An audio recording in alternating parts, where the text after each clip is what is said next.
Konflik ini sudah berjalan hampir 3 pekan, namun intensitasnya belum juga menurun dan justru masih berada di level tertinggi.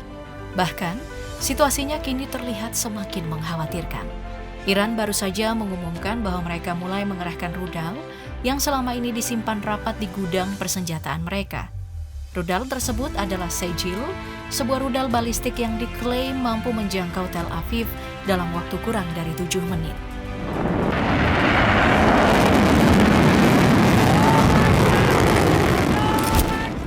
Kini Israel dan Amerika Serikat tampaknya bersiap menghadapi kerasnya serangan balasan dari Iran. Serangan ini bukan sekadar simbolis, melainkan dirancang untuk memberikan tekanan besar, baik secara militer maupun psikologis. Iran ingin memperlihatkan bahwa mereka masih memiliki berbagai opsi serangan yang belum sepenuhnya dikeluarkan. Jadi tetap bersama kami karena dalam beberapa menit ke depan, kita akan mengulas sejumlah serangan balasan Iran yang mengguncang kawasan Timur Tengah.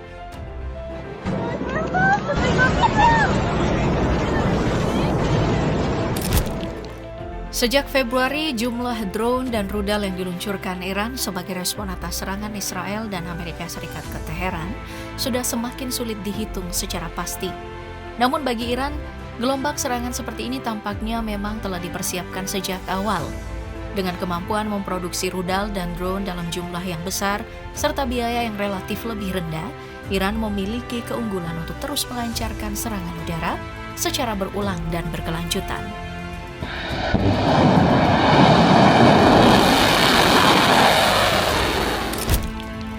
Di tengah tekanan yang terus berlangsung, serangan Iran ke wilayah Israel maupun terhadap kepentingan Amerika Serikat di Timur Tengah masih dinilai cukup efektif. Salah satu yang paling menjadi sorotan adalah laporan serangan pesawat tak berawak Iran yang menarget fasilitas manufaktur milik perusahaan senjata Israel, Rafael, serta perusahaan kedirgantaraan Israel, Aerospace Industries beberapa waktu yang lalu.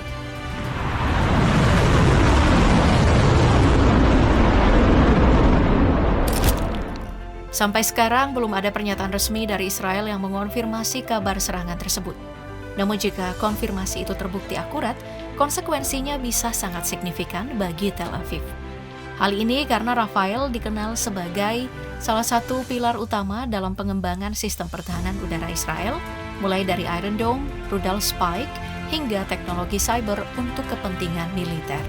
Di sisi lain, Israel Aerospace Industries juga memiliki posisi yang krusial, terutama dalam produksi pesawat militer, drone, rudal, sistem pertahanan udara, serta pengembangan komponen penting bagi sistem perisai rudal Arrow.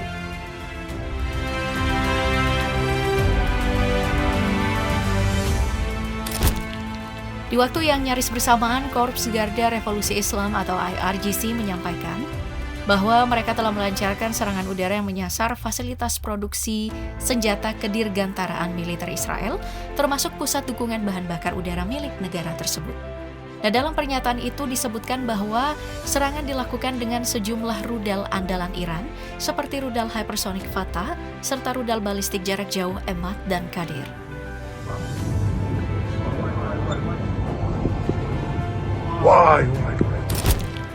Namun demikian, laporan tersebut tidak mengungkap secara spesifik fasilitas militer mana yang menjadi target utama. Sementara itu, media Israel melaporkan bahwa sirene peringatan terus terdengar di wilayah utara negara itu.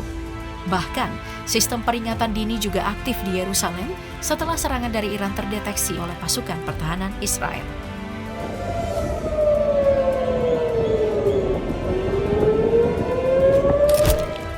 Dalam laporan berikutnya, media Israel menyebutkan bahwa beberapa rudal memang diarahkan ke wilayah mereka. Meski sebagian berhasil dihentikan oleh sistem pertahanan, puing-puing dari proses pencegatan justru jatuh ke area permukiman di Israel bagian tengah. Disebutkan, serpihan tersebut mendarat di sejumlah lokasi seperti Shoham, Rishon Lezion, Lod, hingga Nez Ziona.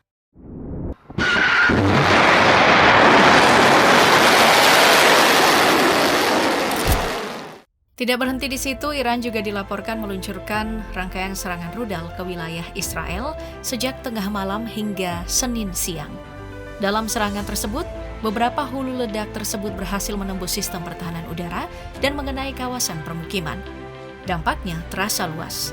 Puing-puing dilaporkan jatuh di sekitar Knesset, lalu di area kota tua Yerusalem dekat gereja makam suci, sementara Jalan Raya 431 sempat ditutup sebagian karena terdampak langsung.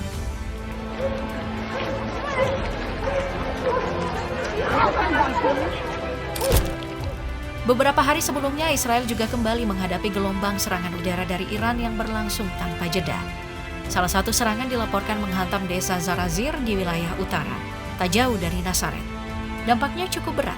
Puluhan orang mengalami luka-luka dan sejumlah rumah di kawasan tersebut dilaporkan mengalami kerusakan serius. Mayhem that occurred yesterday in the Iranian missile attack here, and of course. Di waktu yang sama, beredar rekaman yang menunjukkan sebuah bangunan di Israel bagian tengah terbakar setelah terkena serangan rudal Iran. Dalam video tersebut terlihat asap tebal membumbung disertai kobaran api di pinggir jalan. Tak lama setelah militer Israel menyatakan wilayah itu menjadi sasaran serangan. Tim tanggap darurat segera dikerahkan ke lokasi, sementara sebuah gudang tampak menjadi salah satu titik yang terdampak langsung. People across Israel are continuing to pay the price as their government wages a multi-front war on Iran. Konflik ini kini tak lagi terbatas pada Iran, Israel, dan Amerika Serikat saja. Sebelum wafat, pemimpin tertinggi Iran, Ayatollah Ali Khamenei, pernah mengingatkan bahwa serangan terhadap Teheran berpotensi menyeret kawasan ke dalam konflik yang lebih luas. Dan saat ini peringatan tersebut mulai terlihat nyata. Negara-negara Teluk perlahan ikut merasakan dampak dari eskalasi yang melibatkan Israel, Amerika Serikat, dan Iran.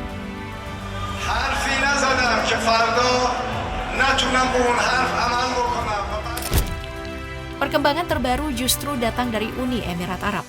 Bandara Internasional Dubai yang dikenal sebagai salah satu bandara tersibuk di dunia dilaporkan menjadi sasaran serangan pesawat tanpa awak. Serangan drone yang diduga berkaitan dengan Iran disebut menargetkan tangki bahan bakar di sekitar area bandara. Insiden tersebut memicu kebakaran besar dan dilaporkan menghanguskan sejumlah bangunan di sekitarnya. Serangan yang terjadi sekitar pukul 03.56 pagi itu juga sempat membuat operasional penerbangan dihentikan sementara sebelum akhirnya kembali normal setelah proses pemeriksaan keselamatan selesai dilakukan.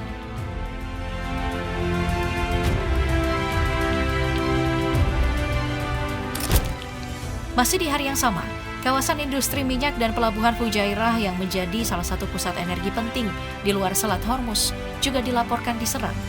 Serangan pesawat tak berawak dan dugaan aksi sabotase yang dikaitkan dengan Iran disebut menyasar wilayah tersebut di tengah meluasnya konflik di kawasan. Dampaknya cukup signifikan. Infrastruktur bahan bakar mengalami kerusakan serius dan setidaknya 2 tangki penyimpanan berukuran besar dilaporkan terbakar. Aktivitas pemuatan minyak di zona industri Fujairah pun sempat dihentikan, sementara wilayah udara Uni Emirat Arab ditutup sementara sebagai langkah antisipasi. Oh my God! Ibu kota Uni Emirat Arab, Abu Dhabi, juga tidak luput dari serangan. Pada hari Senin, otoritas setempat melaporkan bahwa seorang warga sipil tewas setelah sebuah rudal menghantam kendaraan sipil di kawasan Al-Bahya. Insiden itu terjadi saat rudal tersebut jatuh tepat di area tersebut dan memicu serangan mematikan di ibu kota.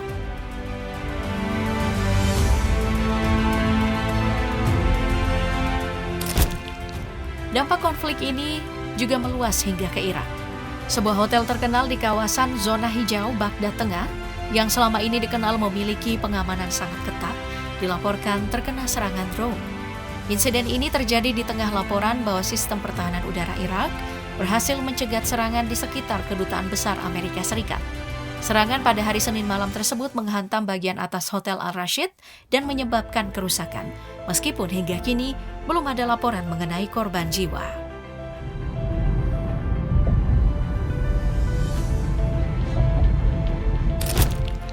Hingga kini belum ada keterangan resmi mengenai siapa pihak yang bertanggung jawab atas serangan tersebut.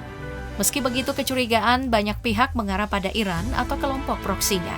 Dugaan ini semakin kuat karena lokasi serangan berada sangat dekat dengan Kedutaan Besar Amerika Serikat di Irak.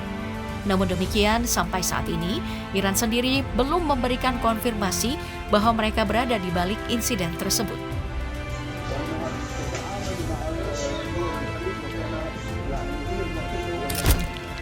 Di waktu yang bersamaan, sejumlah negara Teluk lain seperti Arab Saudi, Kuwait, dan Bahrain juga melaporkan adanya gelombang serangan baru berupa rudal dan drone pada hari Senin. Di Arab Saudi, Kementerian Pertahanan menyatakan pada Senin pagi bahwa sistem pertahanan udara mereka berhasil mencegat sejumlah drone yang berasal dari Iran saat melintasi wilayah ibu kota Riyadh serta kawasan barat negara itu yang kaya akan minyak. Pihak kementerian menegaskan bahwa hingga saat laporan tersebut dirilis, tidak ada korban jiwa maupun kerusakan yang tercatat akibat insiden tersebut.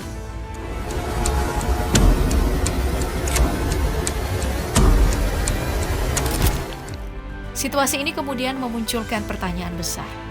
Mengapa Iran justru menyasar negara-negara Teluk? Bukankah langkah itu berpotensi memperluas konflik?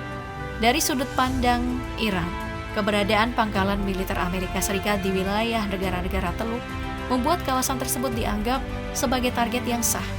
Terlebih setelah Israel dan Amerika Serikat melancarkan serangan udara gabungan ke Teheran pada tanggal 28 Februari. Nah, karena itu dalam logika Iran, negara-negara Teluk pada akhirnya tak bisa terlepas dari dampak konflik yang sedang berlangsung ini.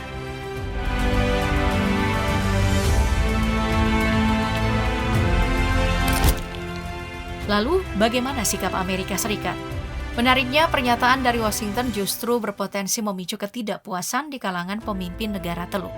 Presiden Amerika Serikat Donald Trump dalam keterangannya menyebut bahwa tidak ada yang benar-benar memperkirakan negara-negara Teluk akan ikut terdampak oleh konflik ini, bahkan oleh para ahli sekalipun. Pernyataan tersebut terasa cukup janggal, mengingat jauh sebelum eskalasi terjadi, Khamenei sudah lebih dulu mengingatkan bahwa serangan terhadap Iran berpotensi berkembang menjadi konflik regional. I need all the help I can get.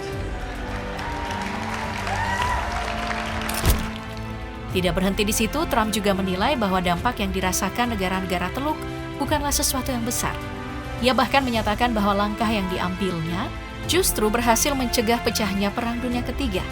Pandangan seperti ini tentu memancing perdebatan, apalagi di tengah kondisi di mana konflik justru terus meluas dan semakin banyak negara mulai merasakan dampaknya secara langsung.